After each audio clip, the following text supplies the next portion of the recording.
issues with this? Is there someone who can tell us some issues related to LSTMs and RNNs and all? Some issues or problems?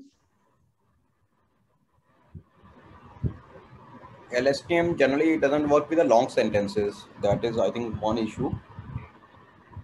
Yes, and that's a good thing. Let me write it down as well. LSTM/RNN long. And someone else, or you can also say whatever the other problems that you all understood about LSTMs and RNNs.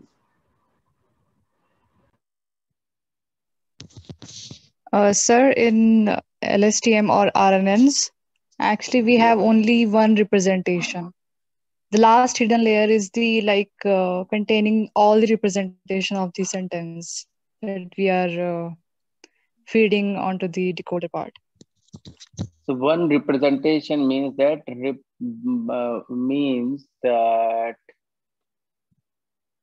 representation bottleneck. Okay, someone else? A large amount of memory requirement. Memory requirement. Next.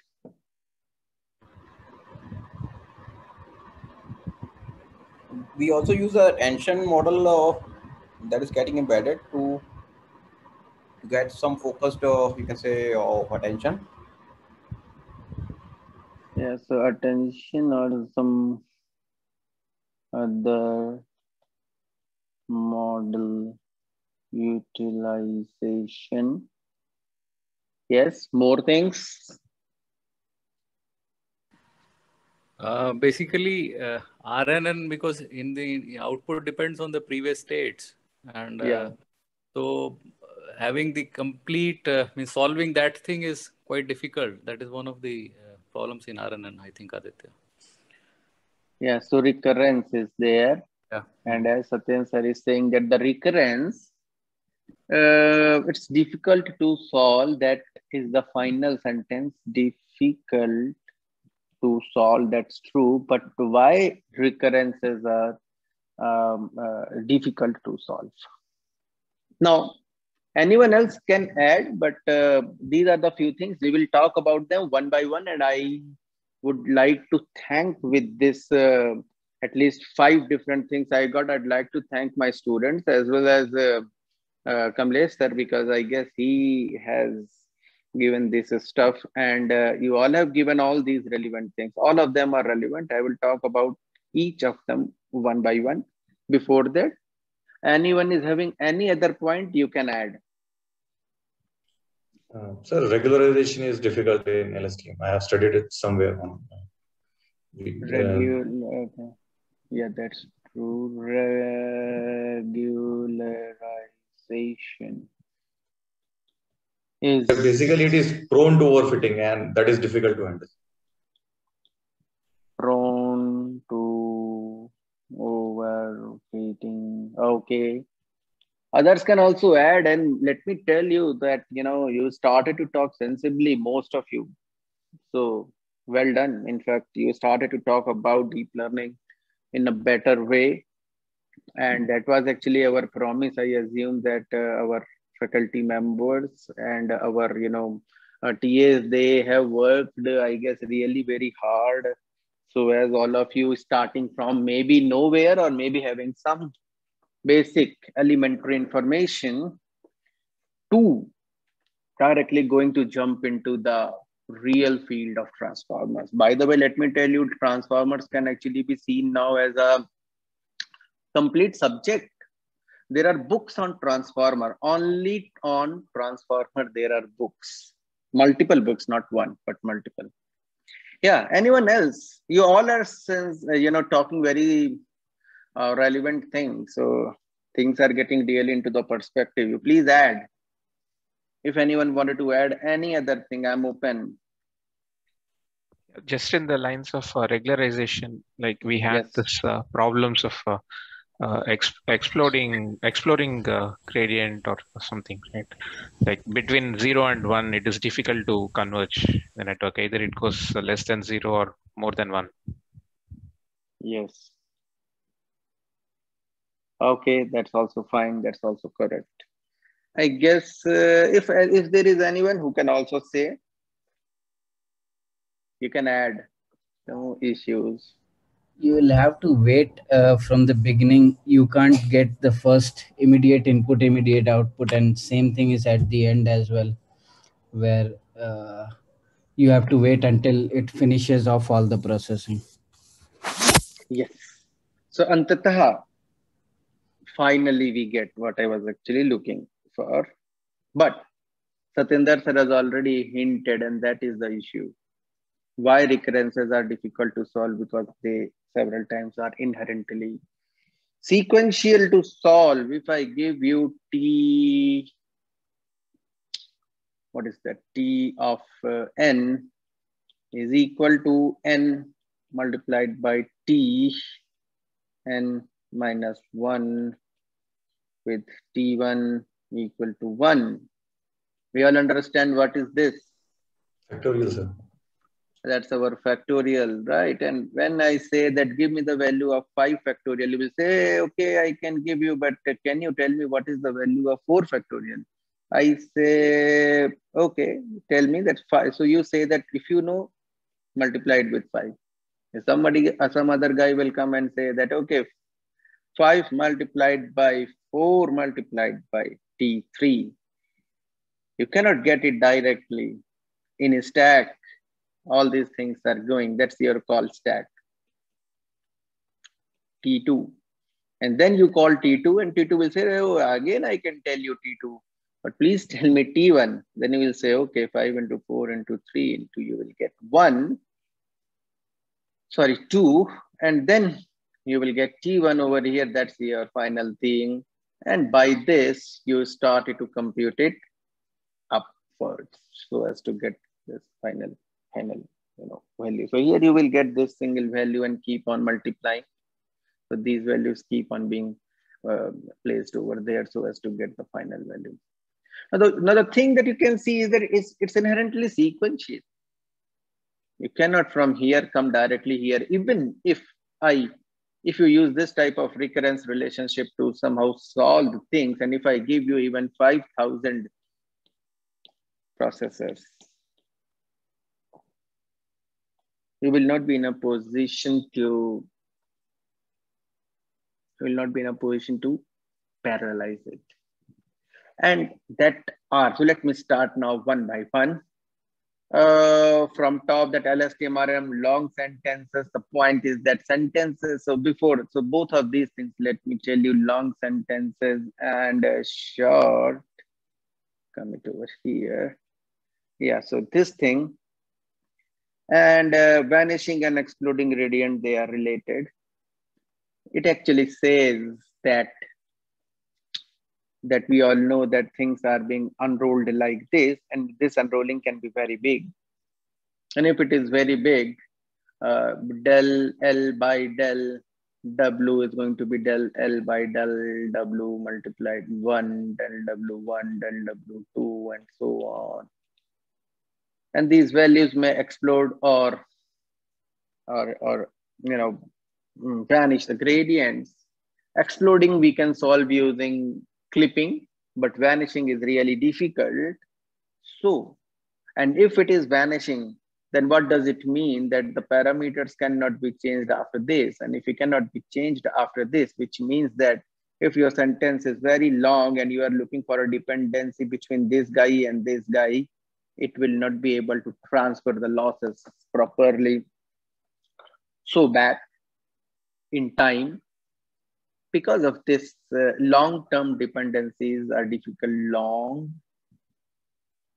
Long-term dependencies are, difficult to manage. They're difficult to manage. But the point is that, okay, so for that RNNs, we're having these issues, and then we actually come up with another model like LSTM and GRUs, which are having multiple gates. So if you have different gates, they are being designed in such a way so that gradient highways somehow are being made, and they recommend, if you want to really understand about that, requires some more effort to really look into that why LSTMs can actually explore the long-term as well as the short-term memory stuff. But one thing I can tell you that LSTMs can extract better long-term dependencies as compared to RNNs. You cannot compare, you cannot directly say that long-term dependencies cannot be extracted. But even if you want even longer dependencies, and if your dependencies becomes longer and longer and longer, at some point of time, LSTMs even started to fail. RNN was not even in a position to somehow manage 3-4 word long dependency. LSTM may be better than that, but at some point of time, they are also going to fail. And if you want more long-term dependency, then you require more memory. This was also being covered over here, that memory requirements become more and more. And you cannot hold that much amount of, stuff in your model itself. So that is the point, that yes, RNNs and LSTMs, so over RNN, LSTM was a big advantage.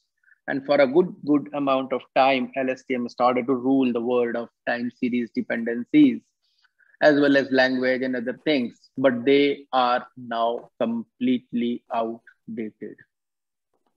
I can say directly that you cannot use LSTMs anymore. Even if you are using, or you find out some applications they are using it, there must be upcoming plan in which they are looking how to convert their model to these transformer models. Yeah, so one interesting thing I have got from, I guess, Richa, that one representation, that is something good.